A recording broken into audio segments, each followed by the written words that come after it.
بسم اللہ الرحمن الرحیم۔ سامعین محترم، انسان کو کبھی پریشان نہیں ہونا چاہیے، کیونکہ انسان پریشان تب ہی ہوتا ہے جب وہ کسی آزمائش سے گزر رہا ہو، اور ہمیں اللہ تعالیٰ پر ہمیشہ ہر وقت یقین رکھنا چاہیے، کیونکہ ہر آزمائش میں سے اللہ تعالیٰ ہی نکالنے والے ہیں۔ آج کا یہ واقعہ اسی سے کچھ جڑا ہے۔ ایک صحابیہ رضی اللہ تعالیٰ عنہا کا عجیب واقعہ لکھا ہے کہ ان کی شادی ہوئی۔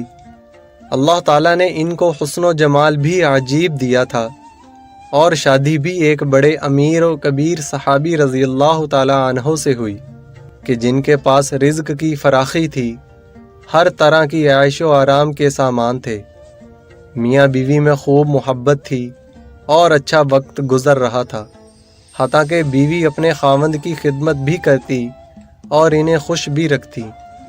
دونوں میاں بیوی خوشی خوشی زندگی گزار رہے تھے۔ ایک رات خاوند سو چکا تھا، وہ پانی کا پیالہ لے کر کھڑی رہی، حتیٰ کہ جب ان کی دوبارہ آنکھ کھلی تو دیکھا کہ بیوی پانی لے کر کھڑی ہے۔ وہ بڑے خوش ہوئے، انہوں نے اٹھ کر پانی پیا اور بیوی سے کہا، میں اتنا خوش ہوں کہ تم اتنی دیر پانی کا پیالہ لے کر میرے انتظار میں کھڑی رہی۔ آج تم جو کہو گی میں تمہاری فرمائش پوری کروں گا۔ جب خاوند نے یہ کہا تو بیوی کہنے لگی، کیا آپ اپنی بات پہ پکے ہیں کہ جو کہوں گی آپ پورا کریں گے؟ کہنے لگے، ہاں، پورا کر کے دکھاؤں گا۔ کہنے لگی کہ اچھا، پھر آپ مجھے طلاق دے کر فارغ کر دیجئے۔ اب جب طلاق کی بات ہوئی تو وہ صحابی رضی اللہ تعالیٰ عنہ بہت پریشان ہوئے کہ اتنی خوبصورت، خوب سیرت، اتنی وفادار اور خدمتگار بیوی کہہ رہی ہے کہ آپ مجھے طلاق دے دیجئے۔ پوچھنے لگے، بی بی کیا تجھے مجھ سے کوئی تکلیف پہنچی ہے؟ کہنے لگی، بالکل نہیں۔ بی بی کیا میں نے آپ کی بے قدری کی ہے؟ ہرگز نہیں۔ کوئی آپ کی امیدوں کو توڑا ہے؟ کوئی آپ کی بات پوری نہیں کی؟ نہیں، ایسی بات نہیں۔ بی بی کیا آپ مجھ سے خفا ہیں؟ کہنے لگی، ہرگز نہیں۔ تو پھر مجھ سے طلاق کیوں چاہتی ہو؟ کیا آپ مجھے پسند نہیں کرتی؟ کہنے لگی، یہ بات بھی نہیں، پسند بھی بہت کرتی ہوں، محبت کرتی ہوں، اسی لیے خدمت کرتی ہوں۔ آپ نے کہا تھا کہ میں آپ کی بات کو پورا کروں گا، لہٰذا آپ مجھے طلاق دے کر فارغ کر دیں۔ صحابی رضی اللہ تعالیٰ عنہ حیران ہیں کہ قول بھی دے بیٹھے۔ کہنے لگے، اچھا، صبح ہوگی تو ہم نبی علیہ الصلاۃ والسلام کی خدمت میں جائیں گے اور آپ صلی اللہ علیہ وسلم سے جا کر فیصلہ کروا لیں گے۔ وہ کہنے لگی، بہت اچھا۔ چنانچہ میاں بیوی رات کو سو گئے۔ صبح ہوئی تو بیوی کہنے لگی کہ چلو جلدی چلتے ہیں۔ چنانچہ دونوں میاں بیوی گھر سے نکلے تھے کہ خاوند کا کسی وجہ سے پاؤں اٹکا اور وہ نیچے گرے اور ان کے جسم سے خون نکلنے لگا۔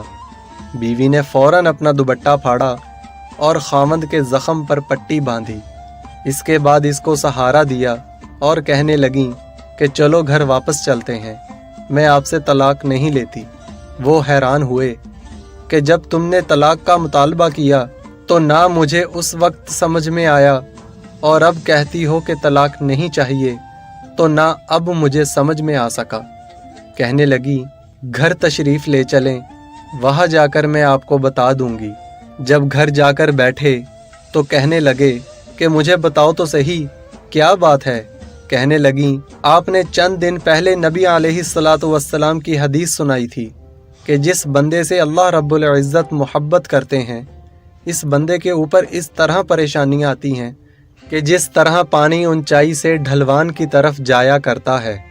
میں نے نبی علیہ الصلاۃ والسلام کا فرمان سنا، میں دل میں سوچتی رہی کہ میں نے آپ کے گھر میں کوئی پریشانی نہیں دیکھی، کوئی غم نہیں دیکھا، کوئی مصیبت نہیں دیکھی، تو میرے دل میں خیال آیا کہ میرے آقا صلی اللہ علیہ وسلم کی بات سچی ہے۔ ایسا تو نہیں کہ میرے خاوند کے ایمان میں فرق ہو، میرے خاوند کے اعمال میں فرق ہو، میرے خاوند سے اگر پروردگار کو محبت نہیں تو میں اس بندے کی کیا خدمت کروں گی؟ اس لیے جب آپ نے کہا کہ میں تمہاری بات پوری کروں گا تو میں نے کہا کہ میں اس بندے سے طلاق چاہتی ہوں جس سے میرے پروردگار محبت نہیں کرتے۔ پھر جب ہم حضور صلی اللہ علیہ وسلم کی خدمت میں علم حاصل کرنے کے لیے جا رہے تھے، یہ اللہ کا راستہ تھا، آپ گرے اور خون نکلا تو میں فوراً سمجھ گئی کہ آپ کو اللہ کے راستے کا غم پہنچا، مصیبت پہنچی، تکلیف پہنچی۔ یقیناً اللہ تعالیٰ کو آپ سے پیار ہے اور اللہ تعالیٰ نے آپ کو اپنی ناراضگی کی وجہ سے خوشیاں نہیں دی ہوئیں، بلکہ اللہ تعالیٰ کو آپ سے محبت ہے۔ اب مجھے طلاق لینے کی کوئی ضرورت نہیں، اس لیے میں ساری زندگی آپ کی خادمہ بن کر آپ کی خدمت کیا کروں گی۔ سبحان اللہ۔ ذکر دنیا کر کے دیکھا، فکر عقبی کر کے دیکھ۔ ذکر دنیا کر کے دیکھا، فکر عقبی کر کے دیکھ، سب کو اپنا کر کے دیکھا، رب کو اپنا کر کے دیکھ۔